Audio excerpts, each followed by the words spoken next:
ধান ছড়িয়ে দিয়ে এসে এই যে আমি রান্নার জন্য কাটাকাটি করে নিচ্ছিলাম, অমনি বৃষ্টি আসলো, পরে অমনি রেখে চলে গিয়েছি। দেখেন সুন্দর সবুজই রয়ে গেছে, তো অনেক নিজেদের ক্ষেতের শাক। এই যে দেখেন কুকুরের কতগুলো বাচ্চা হয়েছে, এই বাড়িতেই থাকে। কি দিয়ে আসছিল, আর এই যে দেখেন ওখানে পানি জমে ধানগুলো ভিজে গেছে। মনে তাই নাকি? ওরে আমার বাবা রে। আসসালামু আলাইকুম, কেমন আছেন সবাই?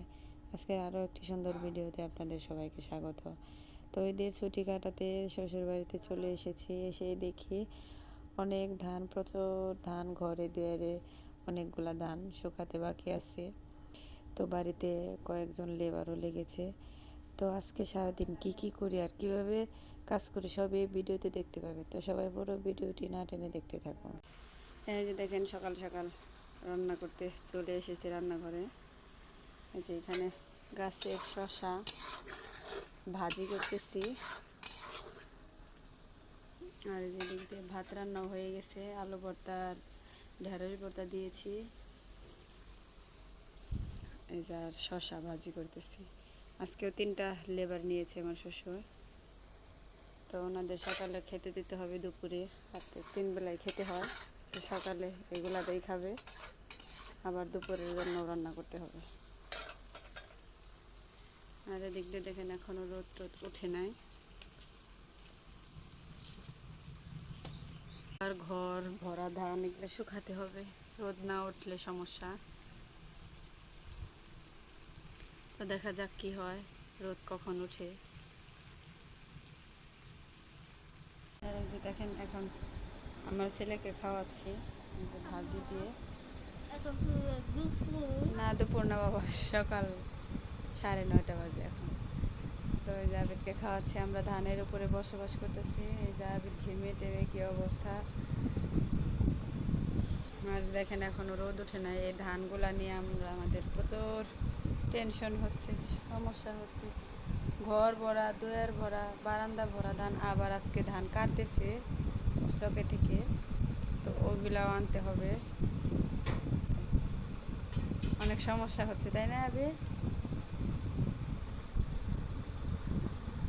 তাড়াতাড়ি খাও, রোদ উঠলি ধান দিতে হবে দুয়ারে, তাড়াতাড়ি শেষ দাও।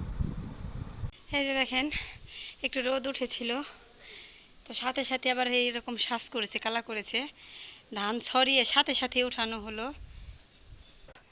তো সবাই মিলে ধান উঠানো হলো। তো এই যে এখন রান্না বান্না করতে হবে। ধান ছড়িয়ে দিয়ে এসে যে আমি রান্নার জন্য কাটাকাটি করে নিচ্ছিলাম, অমনি বৃষ্টি আসলো, পরে অমনি রেখে চলে গিয়েছি। এই যে এখন অসমাপ্ত কাজগুলো করে নেব।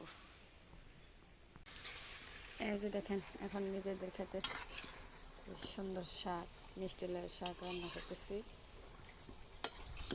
দুপুরবেলা রান্না করেছি যে লেবারদের জন্য, মাছ রান্না করেছি, ডাউল রান্না করেছি।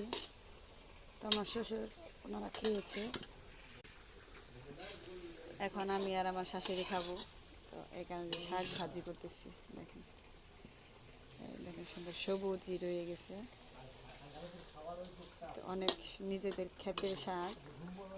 এটা ক্ষেতের না, আমাদের বাড়ির মানে নিচে বুনেছে,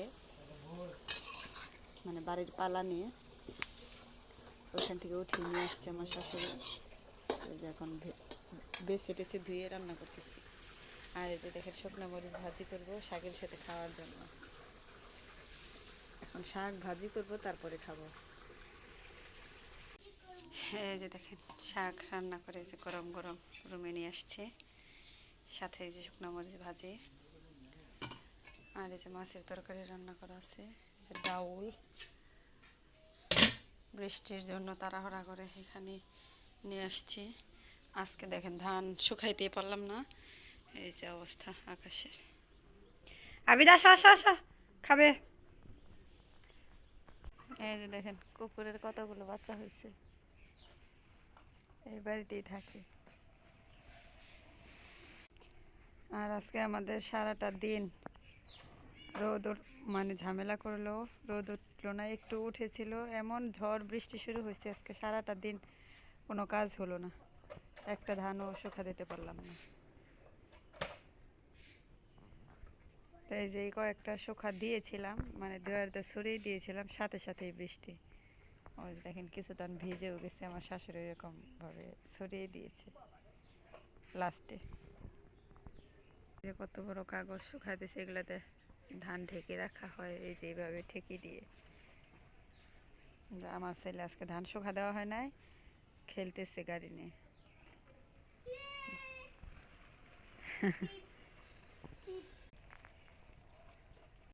তো এই যে দেখেন আরো ধান চকে থেকে নিয়ে আসলো। আবি তো এরকম করে না বাবা। তো ধান কেটেছে, তো এগুলা নিয়ে আসতেছে। বৃষ্টির আগেই কেটেছে, তো বৃষ্টির জন্য আনতে পারছিল না। তো এই যে দেখেন ঘর, ওই যে ঘরেও ধান, আগেও আপনারা দেখেছেন যে বারান্দা ভর্তি ধান, দুয়ারে ধান। আবার এই যে ধান নিয়ে আসলো, এগুলা কখন কিভাবে শুকাবো টেনশনে। চলে এসেছে ঈদ, আর ধানও শুকানো হচ্ছে না। বৃষ্টি কিরকম করবা আবিদ? খালি আল্লাহু আকবার। আবিদের টেনশন শুধু কুরবানি নিয়ে, আর কোনো টেনশন। মুরগি খেদাও, মুরগি খেদাও। তো আবিদ মুরগি খেদাচ্ছে, আর যে লেবার নিয়েছে ওনারা, আর আমার শ্বশুর টলি দিয়ে ধান আনতেছে। টলি না, ভ্যান। ভ্যান ওইটাই টলি। মালগাড়ি এরা, ভ্যানের তো মালগাড়ি। ও, ইংরেজি বলে ভ্যান, ভ্যানের তো মালগাড়ি, বাংলায় তাই বলে নাকি? মালগাড়ি। আমি তো পারি না বাবা, পড়াশোনা আমি এখনো শিখিনি, তোমার কাছ থেকে শিখতে হবে। তুমি আমার শেখাইও। ঠিক আছে। আমার বাবা এই যে দেখেন ধান, ধান এনে বস্তায় করে এনে এনে ঢালতেছে। আর যে দেখেন বৃষ্টির মধ্যে আমার শ্বশুরে সিকির ভাগ, মানে আমাদের মেশিনের ধান, ওগুলা ঠিকই দিয়ে আসছিল। আর এই যে দেখেন ওখানে পানি জমে ধানগুলা ভিজে গেছে। তো ওই কারণে যে ভিজাগুলা একদম ছড়িয়ে দেওয়া হলো, মানে বাতাসে একটু শুকাক। একেতে ধান শুকাইতে পারতেছি না, তার মধ্যে ধান ভিজতেছে। হ্যাঁ, হ্যাঁ, হ্যাঁ। দেখেন মুরগি ধান খাচ্ছে একদম। দেখেন ধান ভিজা, মানে ধান সিদ্ধ করার জন্য যেরকম ভেজায় ওই রকম দেখেন এই যে ভেজা। ওই যে আবির দেখেন ট্রাক্টরের উপরে বসে বসে মুরগি খেদাচ্ছে। ওইখানে কেন? এই যে দেখো ধানে কি হয়েছে, কিরকম হবো। পানি। এই যে দেখেন আমার ছেলেও কাজ করতেছে। তো ভেজা ধান নিয়ে এখানে ঢেলে দিয়েছিল, আমি সরিয়ে দিয়েছি।